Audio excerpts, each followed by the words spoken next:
우리는 계속해서 요한복음 가운데 기록이 되어져 있는 7가지 표적을 살펴보고 있습니다. 오늘은 그 가운데 세 번째 표적을 나누게 될 것입니다. 혹시 첫 번째 표적이 무엇이었는가 기억나세요?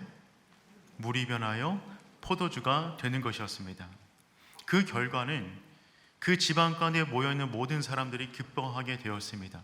그리고 중요한 것은 제자들이 그때부터 예수님을 믿기 시작합니다.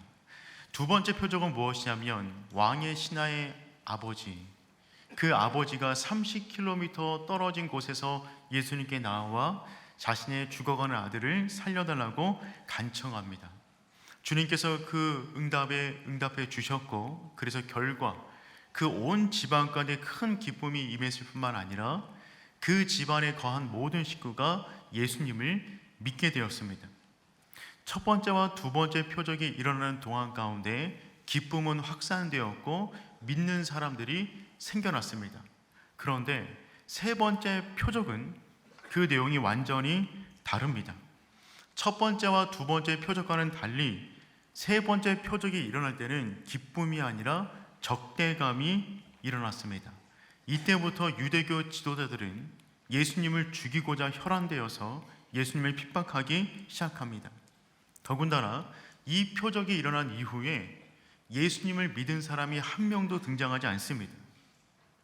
그러니 이 세 번째 표적이야말로 예수님 사역 가운데 분기점이 되는 사건이며, 이 표적을 통하여 예수님께서는 본인이 이 땅 가운데 왜 오셨는가, 그 분명한 이유를 선언하십니다. 이 중요한 사건을 저희가 두 주에 나누어서 함께 살펴보기를 원합니다.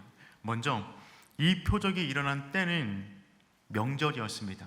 우리 1절 말씀 한번 읽어보겠습니다. 그때 유대인의 명절이 되어 예수께서 예루살렘에 올라가시니라. 아멘. 예수님께서 유대인의 명절에 다른 사람들처럼 예루살렘에 올라가셨어요. 이때 명절이 어떤 날일까? 우리는 정확히 알 수는 없지만 유대인 가운데 3대 명절이 있습니다. 유월절, 칠칠절, 초막절입니다. 이 가운데 어떤 날인지는 모르지만 중요한 것은 이 중에 한 날인데, 이때 모든 사람들은 예루살렘 성전으로 몰려들었다는 것입니다. 흩어져 있던 모든 유대인들은 이 3대 명절을 기념하여 예배를 드리기 위하여 예루살렘 안에 있는 성전 가운데 모든 사람들이 몰려들고 있었습니다. 그런데 오늘 사건이 벌어진 날은 그 명절 중에서도 안식일 날이었습니다. 명절 가운데 꽂힌 그 주간에 껴있는 안식일이었습니다. 그러니 오늘 이 사건이 벌어지는 이 현장은 정말 은혜와 기쁨이 충만한, 사람들의 기쁨이 충만한 가운데 벌어진 일이었습니다. 사람들이 예루살렘 문을 통과하여 성전으로 들어가려면 문들을 통과해야 되는데, 오늘 사건은 양문을 통과한 사람들이 경험한 일들이었어요. 우리 2절 말씀 한번 읽어보겠습니다. 예루살렘에 있는 양문 곁에 히브리 말로 베데스다라 하는 못이 있는데 거기 행각 5이 있고, 예루살렘으로 들어가는 문이 여러 개가 있었어요. 그 가운데 가장 중요한 문은 양문이었습니다. 성전으로 들어가는 문 가운데 가장 가까운 문이 양문이었어요. 양의 무늬가 새겨진 문입니다. 이 문은 느헤미야가 무너진 성벽을 재건할 때 가장 먼저 재건한 문이 양문입니다. 그리고 이 문은 일꾼들이 세우지 않았고요, 대제사장들과 제사장들이 합심하여 세운 문이 양문입니다. 느헤미야 3장 1절 말씀 우리 한번 읽어보겠습니다. 그때에 대제사장 엘리야십이 양문을 건축하여 성별하고 문짝을 달고 또 성벽을 건축하여, 양문은 일꾼들이 세운 문이 아니라 대제사장과 제사장들이 직접 세운 문이었어요. 영적인 회복을 알리는 상징적인 문이었습니다. 이 문에 제물을 통과하여, 특별히 어린 양을 제물로 드리기를 원하는 사람들이 이 문을 통과하여 그 문 바로 곁에 있는 성전 안으로 들어갔던 것입니다. 그래서 양문을 영어로 보면 sheep gate라고 쓰여져 있어요. 양이 통과하는 문입니다. 희생 제물의 문이고 속죄를 상징하는 문이 됩니다. 예수님은 지금 양문을 통과하여 베데스다로 들어가고 있어요. 벌써부터 뭔가 의미심장한 일들이 벌어질 것만 같은 느낌이 들지 않습니까? 양문을 통과하여 베데스다라는 연못에 들어가셨습니다. 베데스다라고 하는 연못의 의미는 무엇이냐면 은혜의 집, 자비의 집이라는 의미를 갖고 있습니다. 베데스다는 베스, 집이라는 의미의 헤세드, 은혜, 자비가 합쳐진 그 이름이 베데스다입니다. 은혜의 집, 자비의 집입니다. 이 연못은 어떤 기능이 있는 것이냐면 이제 곧 성전 안으로 들어가기 직전에 사람들의 몸을 정결하기 위하여 몸을 씻는 곳이 베데스다라고 하는 연못이었습니다. 정결 예식을 위해서 사용되었던 연못이었어요. 이 연못이 1888년 발견되었습니다. 그 모습 보면 굉장히 좀 깊은 연못입니다. 그냥 평평한 연못이 아니라 깊은 연못이었고요. 오늘 말씀을 보면 베데스다 연못 주위 가운데 5개의 행각이 있다라고 기록이 되어져 있어요. 행각은 뭐냐면 햇빛과 비를 막기 위한 이 지붕이 달린 처막 같은 것이었습니다. 그러니 그 쉼터 밑에 지금 5개의 행각 밑에 수많은 사람들이 몰려 앉아 있는 겁니다. 그러면 그 베데스다 현장 가운데 누가 몰려 앉아 있었습니까? 우리 3절 상반절 말씀 함께 읽어보겠습니다. 그 안에 많은 병자, 맹인, 다리 저는 사람, 혈기 마른 사람이 누워. 그곳에 몰려있는 사람들은 크게 3종류의 환자들이었습니다. 그 앞에 그 안에 많은 병자가 있다라고 기록하고 있는데 병자들을 구분해 놓으면 크게 3종류의 병자들이 있었어요. 맹인, 다리 저는 사람, 혈기 마른 사람입니다. 이 3종류의 환자들의 특징이 있다 그러면 누구도 자기 힘으로 거기까지 올 수가 없다는 것입니다. 누군가가 도와주어야만 양문을 통과하여 베데스다라는 연못에 올 수 있는 사람들이 바로 그곳에 몰려있는 사람들이었어요. 아니 이들은 모든 사람들이 지금 그 베데스다를 지나 성전으로 가고 있는데 왜 이들은 성전으로 가지 않고 이곳에 몰려 있었을까요? 이들이 이곳에 앉아있는 이유는 무엇입니까? 3절 하반절과 4절의 말씀인데요, 우리 다 같이 함께 읽어보겠습니다.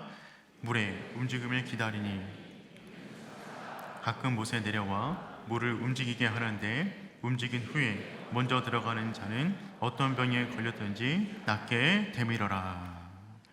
여기서는 아멘하면 하시면 안 됩니다. 이 성경 구절 보면 앞뒤로 괄호가 쳐져 있어요. 이 말은 무슨 말이냐면 옛날 어떤 사본에는 이 내용이 없는데 어떤 사본에는 있습니다 라고는 뜻으로 괄호가 쳐져 있는 것입니다. 여러분 이 구절은요, 괄호 속에 있는 이 구절은 정설이 아니라 전설이었어요. 신비한 연못을 바라보는 사람들이 그들의 소망을 담아 그 안에 어떤 신화를 만들어 놓은 것입니다. 이런 신화가 있었어요. 연못 자체가 희귀하게 생겼다 보니까 그 연못에 가끔 천사가 내려온다. 천사가 내려올 때면 물이 막 움직이는 겁니다. 보글보글보글하고. 그러면 그 순간에 그 물이 은혜의 물로 바뀌어 누구든지 그 물 안으로 가장 빨리 들어가는 사람은 어떤 병에 걸렸든지 모든 병이 낫는다는 거예요. 이것은 전설입니다. 그런데 베데스다 연못은 학자들에 의하면 온천수였다고 합니다. 그러니까 온천수 가운데 가끔가다 물이 보글보글하고 올라오지 않겠습니까? 그 물이 올라오는 현상을 보고 사람들은 천사가 내려왔다 라고 생각한 것이고 그 가운데 누구든지 빨리 들어가면 어떤 병에 걸렸든지 낫는다는 것입니다. 여러분 어떤 곳이든 신비롭게 생긴 곳에는 전설들을 사람들이 만들어 놓습니다. 저는 미아리에서 태어났어요. 저의 놀이터는 북한산이었습니다. 한때 북한산 날다람쥐로 친구들에게 꽤 인정받았습니다. 산을 잘 탔거든요. 그런데 북한산에 올라가면 백운대가 있습니다. 백운대 가보셨습니까? 산 정상에 돌이 하나 있어요. 근데 백운대는 말 그대로 흰 구름이 내려 앉은 돌산입니다. 이 백운대의 전설이 있어요. 저렇게 흰 구름이 내려 앉을 때는 하늘과 땅이 만나는 순간인데 그때는 아무나 저 돌산 위로 올라갈 수가 없다는 것입니다. 하늘이 점지한 사람만 구름이 내려왔을 때 돌산 위에 올라갈 수 있고, 그 돌산 위에 서 있는 그 사람은 구름 속에서 어떤 병에 걸렸든지 치료를 받는다는 것입니다. 그러니 이곳이 베데스다죠. 똑같은 이야기와 전설이 지금 있는 것입니다. 그런데 여러분, 베데스다는 은혜의 집입니다. 그런데 이들은 은혜를 기다리는 것이 아니라 신화를 기다리고 있어요. 은혜의 집에 나와서 하나님께 집중하는 것이 아니라 자신들의 소망을 담은 어떠한 신화를 만들어 그것이 내 삶 가운데 이루어지기를 간절히 기다리며 있는 사람들이 이들의 모습이었습니다.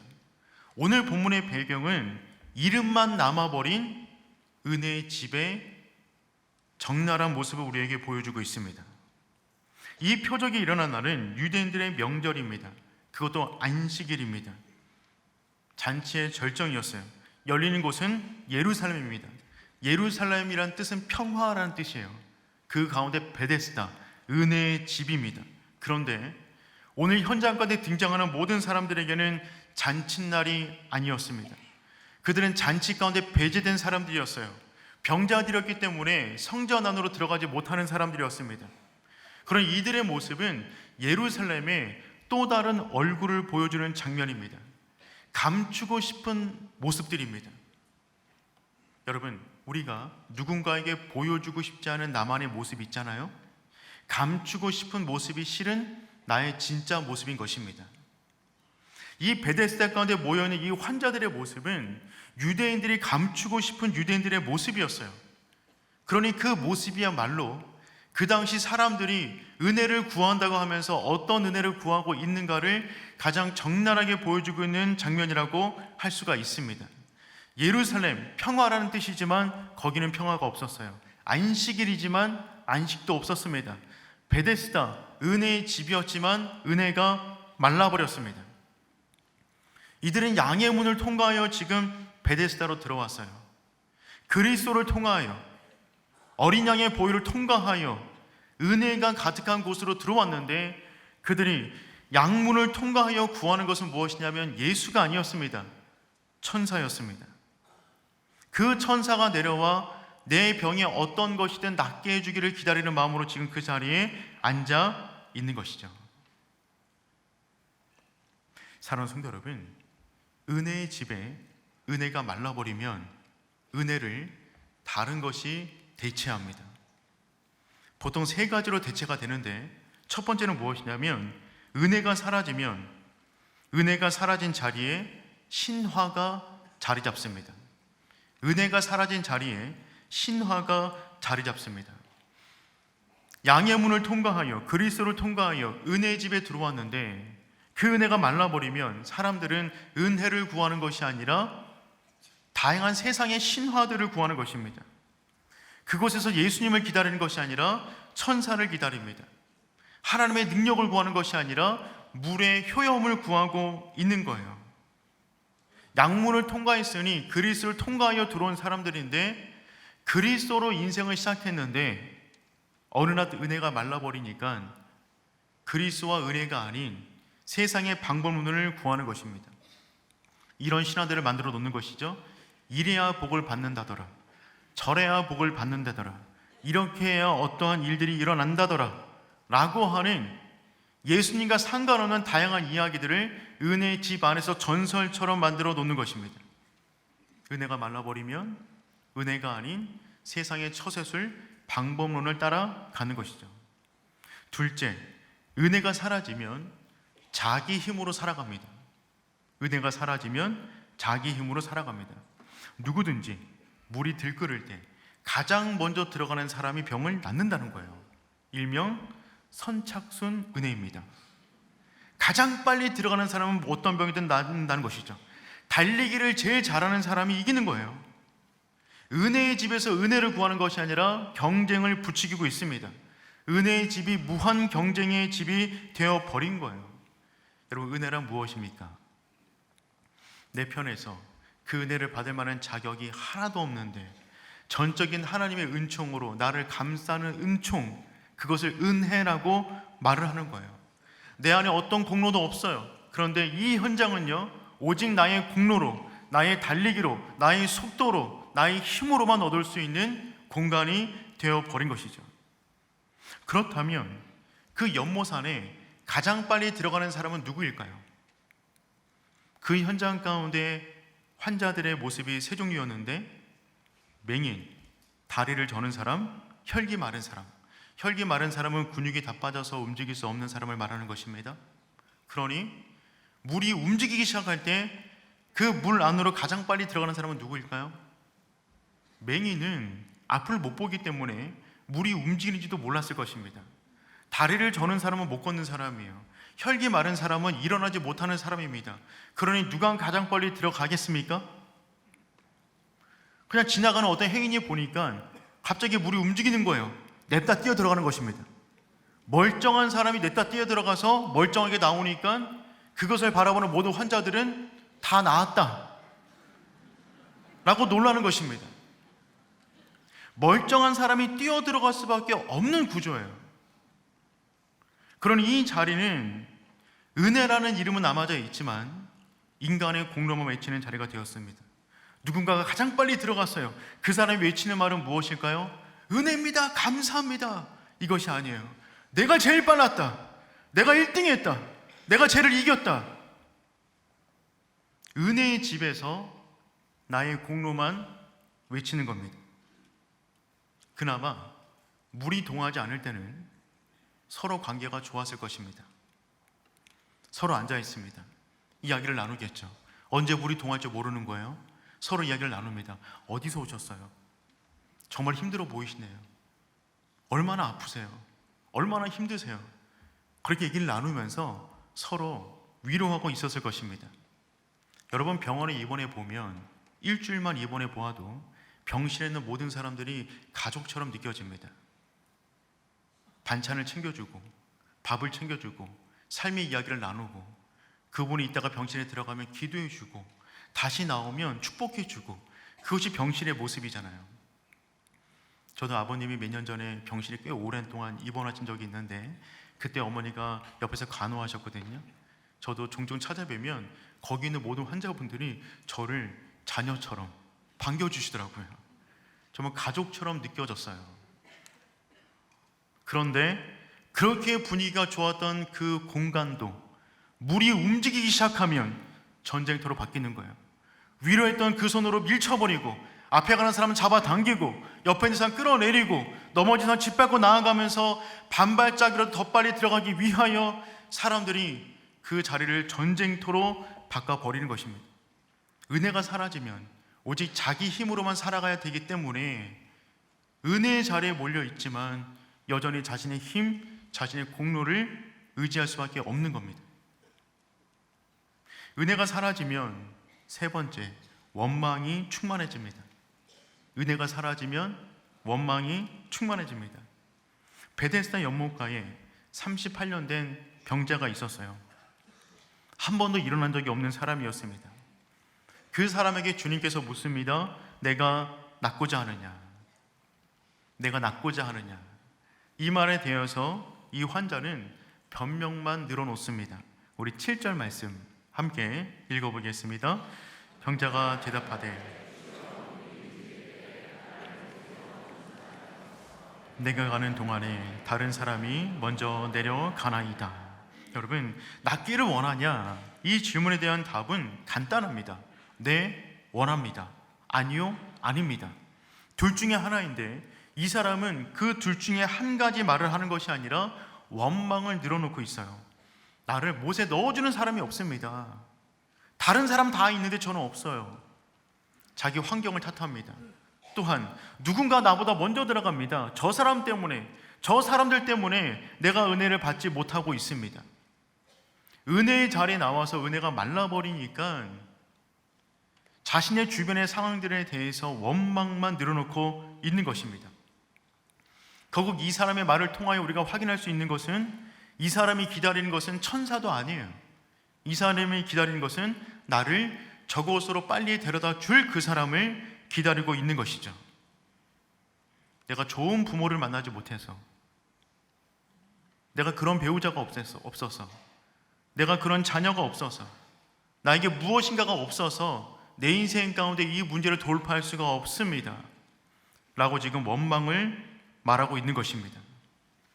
사랑하는 성도 여러분, 이 모습이야말로 베데스다, 은혜의 집에 나왔지만 그 은혜가 말라버린 사람들의 특징이 되는 겁니다.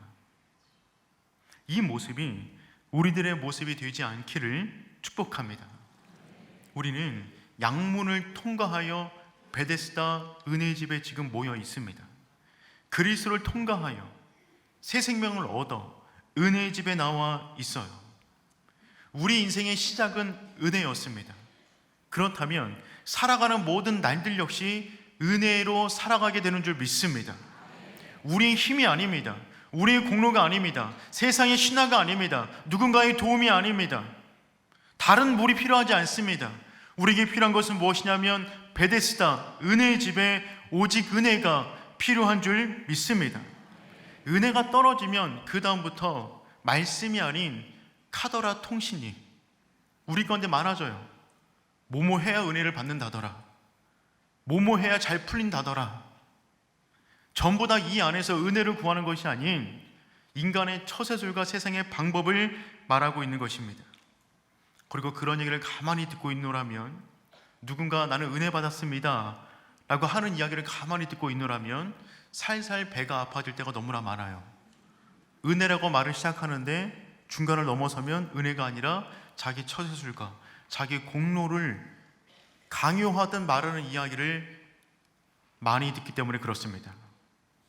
그런 이야기를 들으면 좌절감, 열등감, 분노만 일어나는 것입니다. 나는 그런 환경이 없어서, 내 상황이 그렇게 도와줄 만한 사람이 없기 때문에 라고 하는 원망이 일어나는 것이죠. 사랑하는 성도 여러분, 오직 은혜입니다. 은혜 충만하십시오. 그때 은혜로운 일들이 우리 가운데 벌어지게 되는 줄 믿습니다. 오늘 주님께서는 이름만 남아버린 베데스다 은혜의 집 그 한 복판에 들어가셔서 은혜가 무엇인가 그들에게 온몸으로 보여주고 있습니다. 은혜의 집에 들어가서 헛된 신화를 구하며 자기 힘으로 인생을 쌓아가려고 하는 사람들을 향하여 주님께서는 이것이 은혜다 라고 하는 그 모습을 보여주고 있어요. 오늘 우리가 이 본문의 말씀을 통하여 은혜가 진짜 무엇인가를 깨닫고 그 은혜만 구할 수 있는 우리 모두가 되기를 축복합니다. 첫 번째, 은혜는 무엇인가? 은혜는 주님의 일방적인 선택입니다. 은혜는 주님의 일방적인 선택입니다. 우리 6절 상반절 말씀 함께 읽어보겠습니다. 예수께서 그 누운 것을 보시고 병이 벌써 오래된 줄 아시고 주님께서 38년 된 병자를 보셨어요. 보시고 라고 하는 단어를 성경에서는 안다라는 뜻으로 해석합니다. 주님의 보심은 그냥 보시는 것이 아니라 아시는 거예요. 얼마나 병이 중한지, 그 가운데 이 사람의 마음이 얼마나 상해 있는지를 아십니다. 이 사람은 38년 동안 걸어본 적이 없는 사람입니다. 이 자리에 어떻게 나와 있지만 그 물속으로 들어갈 수가 없는 사람이에요. 가족도 버린 것입니다. 도와줄 사람이 없어요. 그 사람의 아픔과 그 사람의 인생의 뒷배경을 주님께서 보시고 아신다는 것입니다. 이것이 은혜의 출발이에요. 주님께서 아십니다. 주님께서 우리를 보십니다. 38년 된 병자가 주님을 먼저 본 게 아니에요. 주님께서 이 분을 먼저 보았어요. 이 사람은 주님이 누군지도 모릅니다. 이름도 몰라요. 누군지도 몰라요. 그런데 그분께서 먼저 이 환자를 보았어요. 이것이 은혜의 출발이 되는 것이죠. 주님께서는 이 명절날, 안식일날 예배드리기 위하여 성전으로 먼저 가신 것이 아니라 성전에 못 들어가는 거절당한 사람들, 이름도 없는 사람들, 은혜가 말라버린 사람들, 가망이 없는 사람들, 그들을 먼저 찾아가 그들을 먼저 보셨습니다. 은혜의 출발은 주님의 일방적인 선택에서 출발이 되는 거예요. 여러분, 이 베데스다 가운데 수많은 환자들이 있었어요. 수많은 병자들이 있었어요. 그런데 유독 주님께서는 38년 된 병자만 보시고 그의 병을 고쳐 주었습니다. 왜요? 그 자리 가운데 수많은 사람들이 있는데 38년 된 병자만 보시고 그를 고치신 이유는 무엇입니까? 38년 된 병자 안에 주님의 선택을 받을 만한 어떤 조건이 있습니까? 없어요. 그의 믿음, 그의 선택, 그의 능력, 그의 어떤 것 아무것도 없습니다. 그래서 은혜라고 하는 것입니다. 우리가 구원받을 조건이 아무것도 없어요. 우리의 믿음으로 구원받았다고요? 여러분, 믿음도 주님께서 주셔야 생기는 것입니다. 우리는 전적인 은혜로만 구원을 받는 것이죠. 그러니 사랑하는 성도 여러분, 우리가 은혜의 집에 나왔습니까? 우리의 상황과 상관없이, 우리의 조건과 상관없이 오직 은혜 되시는 주님만 바라볼 수 있기를 축복합니다. 이 은혜의 본질을 아는 사람은 은혜의 집에 나와서 자신의 어떠함을 말할 수가 없어요. 그 조건을 말할 수가 없는 것입니다. 은혜의 출발은 전적인 하나님의 선택으로 이루어집니다. 두 번째, 은혜란 주님의 일방적인 삶의 개입입니다. 주님의 일방적인 삶의 개입이에요. 여러분, 6절 하반절에 보니까 이르시되 내가 낫고자 하느냐? 라고 질문하셨어요. 내가 낫고자 하느냐? 이 질문을 가만 생각해 보면 아니 뭐 이런 질문을 다 하셨을까? 라고 생각이 들어집니다. 거기 수많은 환자들이 있어요. 누구에게 물어봐도 지금 나으려고 그 자리에 나와 있는 거 아니겠어요? 천사가 내려오기를, 물이 동하기를 기다리고 있는 건 아니겠습니까? 다 낫기를 원하겠죠. 이런 질문은 사실 실례일 수 있습니다.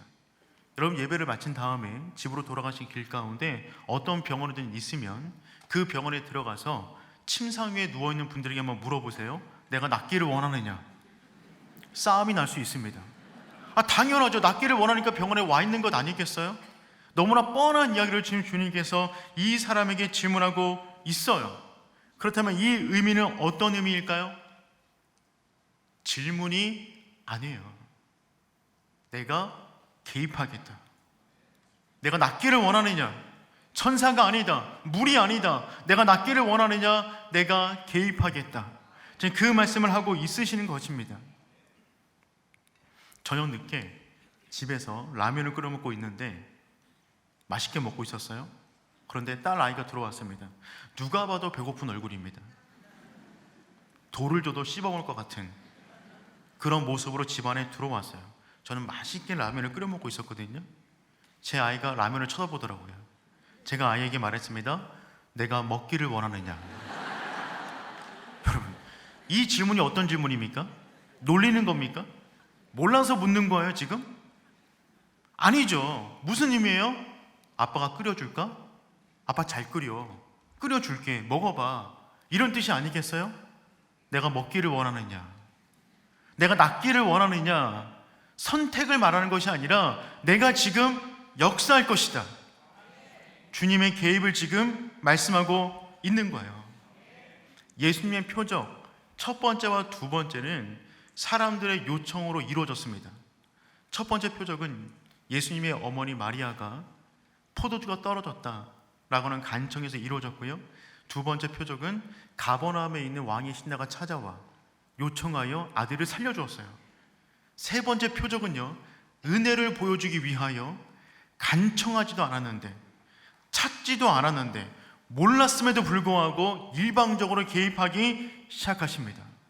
낫기를 원하느냐? 내가 할 수 있어. 나만이 할 수 있어. 천사가 아니야. 그 물이 아니야. 경쟁할 필요 없어. 다른 사람 원망할 필요 없어. 지금 원하니 내가 내 삶 가운데 들어갈 것이다. 지금 그것을 말씀하고 있는 것입니다. 그러니 사랑하는 성도 여러분, 우리 인생을 주님께 내어 맡기십시오. 주님을 환영하는 것입니다. 주님, 내 삶 가운데 들어와 주시옵소서. 역사하여 주시옵소서. 내 힘, 내 공로, 어떤 사람, 그것이 아닙니다. 나는 주님이 필요합니다. 은혜란 무엇인가? 세 번째, 전적인 주님의 능력이에요. 은혜는 주님의 전적인 능력입니다. 우리 8절 말씀 함께 읽어보겠습니다. 예수께서 이르시되 일어나 내 자리를 들고 걸어가라 하시니. 주님께서 말씀하셨어요. 내가 낫기를 원하느냐? 그 질문에 대해서 38년 된 병자는 남들에 대한 원망만 늘어놓고 있어요. 나도 정말 들어가길 원하는데 저 사람들이 먼저 들어가서 나를 도와줄 사람이 없어서 내가 들어가지 못합니다. 원망을 한참 늘어놓고 있는데 주님께서 그 말을 싹 잘라버리시고 선포하시는 겁니다. 일어나 내 자리를 들고 걸어가라. 이 한 문장 가운데 3개의 명령이 들어가져 있습니다. 일어나라, 내 자리를 들어라, 걸어가라. 3가지 명령을 동시에 내리셨어요.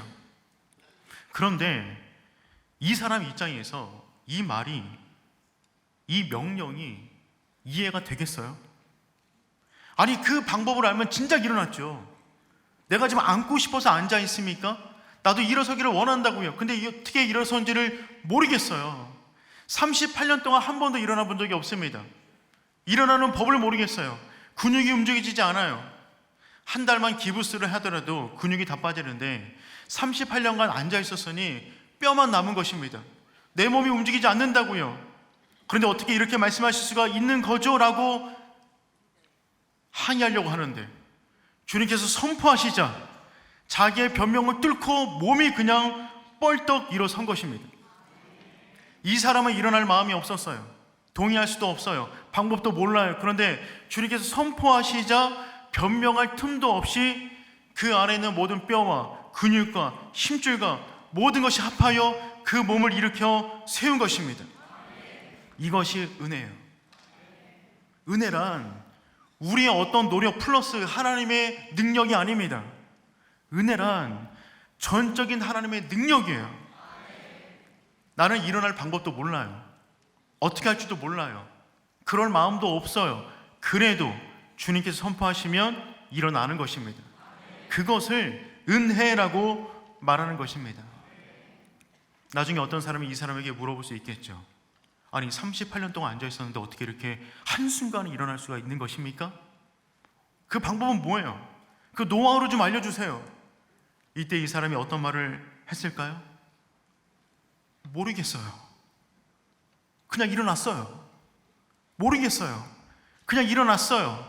저분이 일어나라고 하니까 그냥 몸이 일어나 버렸어요. 그게 은혜입니다. 내 전략, 내 생각, 내 노력, 내 자원, 내 스펙, 그 어떤 것도 아닌 오직 하나님의 말씀대로 내 인생 가운데 일어나는 그것을 은혜라고 말하는 것이죠. 그러니 사랑하는 성도 여러분, 천사를 기다릴 필요 없습니다. 경쟁할 필요도 없어요. 도와줄 누군가를 기다릴 필요도 없습니다. 오직 은혜입니다. 그리고 우리는 지금 그 은혜의 자리 베데스다 가운데 나왔습니다. 우리의 삶 역시 38년 된 병자가 풀지 못했던 삶의 문제처럼 여전히 주저앉아 있는 삶의 영역들이 있을 수 있어요. 그 문제들을 어떻게 하면 다시 이렇게 세울 수 있을까요? 어떤 방법이면, 어떤 처세술이면, 뭘 해야 그 문제가 해결될까요? 은혜를 구하십시오. 은혜입니다. 우리의 어떠함이 아니에요. 오직 주의 은혜로 우리의 인생은 살아났고 살아가게 되는 줄 믿습니다. 사랑하는 성도 여러분, 우리는 지금 은혜의 잔치 가운데 있어요. 다니엘 기도회, 하나님께서 예비하신 은혜의 잔치입니다. 이때 우리가 무엇을 구해야 될까요? 오직 은혜입니다. 주님, 나를 불쌍히 여겨 주시옵소서. 나는 도울 리가 없습니다. 능력도 없습니다. 자원도 없습니다. 오직 주만 바라봅니다. 주님 말씀해 주시고 찬양하는 가운데, 기도하는 가운데, 말씀을 듣는 가운데 내 인생을 일으킬 놀라운 은혜를 충만하게 더하여 주시옵소서. 일방적인 선택, 일방적인 개입, 주님의 일방적인 능력 내 삶 가운데 충만케 하여 주시옵소서. 오직 그것만 구하는 우리 모두가 되기를 축복합니다. 그런 마음 담아서 은혜 함께 찬양하겠습니다. 내가 누려왔던 모든 것들이, 내가 지나왔던 모든 시간이, 내가 걸어왔던 모든 순간이 당연한 것 아니라 은혜였어. 아멘. 아침 해가 뜨고 저녁에 노을, 봄의 꽃향기와 가을의 열매, 변하는 계절의 모든 순간이 당연한 것 아니라 은혜였어. 아멘. 모든 것이 은혜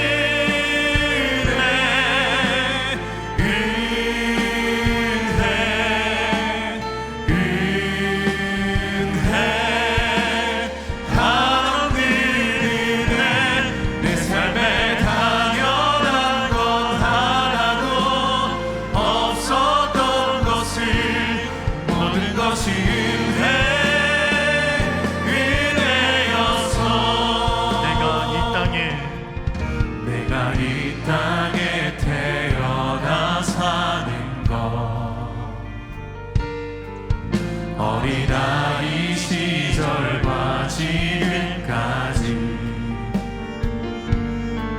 숨을 쉬며 살며 꿈을 꾸는 삶, 당연한 것 아니라 은혜였어. 아멘. 내가 하나님의 자녀로 살며 오늘 찬양하고 예배하는 삶, 복음을 전할 수 있는 축복이 당연한 것 아니라 은혜. 우리 믿음으로 고백합니다. 모든 것이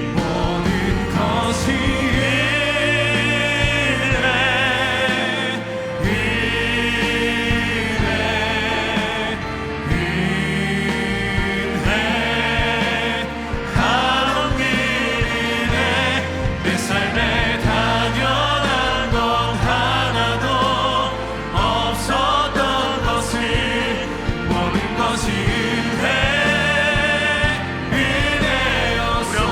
모든 것이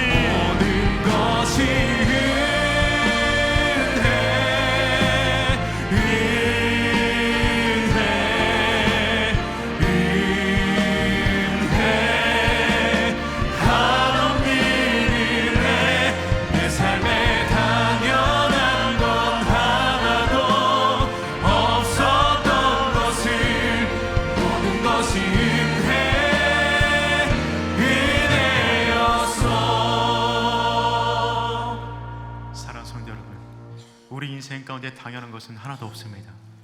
모든 것이 하나님의 은혜입니다. 우리는 그 은혜로 말미암아 구원을 얻었어요.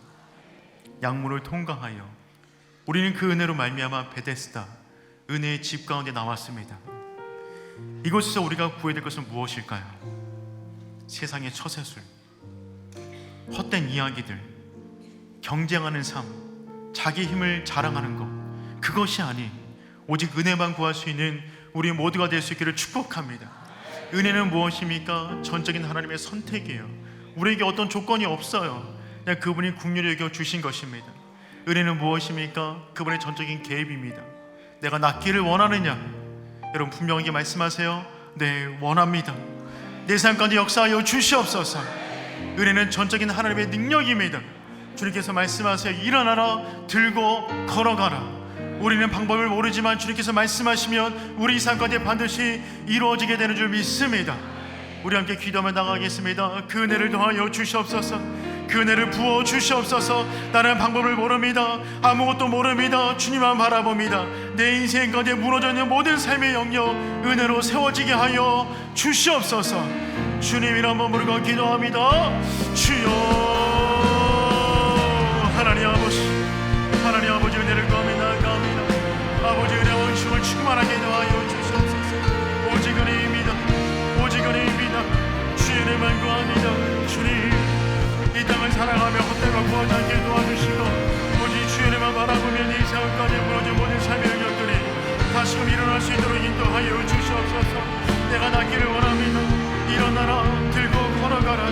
아버지 그 말씀에 순종할 나가니 나의 생각이 될 수 있도록 인도하여 주시옵소서. 사랑하는 모든 날 동안에 오직 주의 말씀을 붙잡고 은혜를 구하며 나아가니 주께서 함께하여 주시사 사랑하는 모든 날 동안에 주의 은총까지 하여 살아갈 수 있도록 인도하여 주시옵소서. 주님 감사합니다. 하나님 감사합니다. 우리가 여전히 주의 은혜 가운데 있음을 믿습니다. 우리 삶 가운데 당연한 것은 하나도 없습니다. 모든 것이 주의 은혜입니다. 하나님 앞으로 살아가는 모든 날 동안에도 그 은혜 속에 잠겨 은혜를 경험하는 우리의 인생 될 수 있도록 도와주시옵소서. 여전히 우리 인생 가운데 38년 아니 그 이상의 시간 동안 해결되지 못한 삶의 문제들이 있습니다. 주님 은혜를 부어 주시옵소서. 낫기를 원합니다. 일어서기를 원합니다.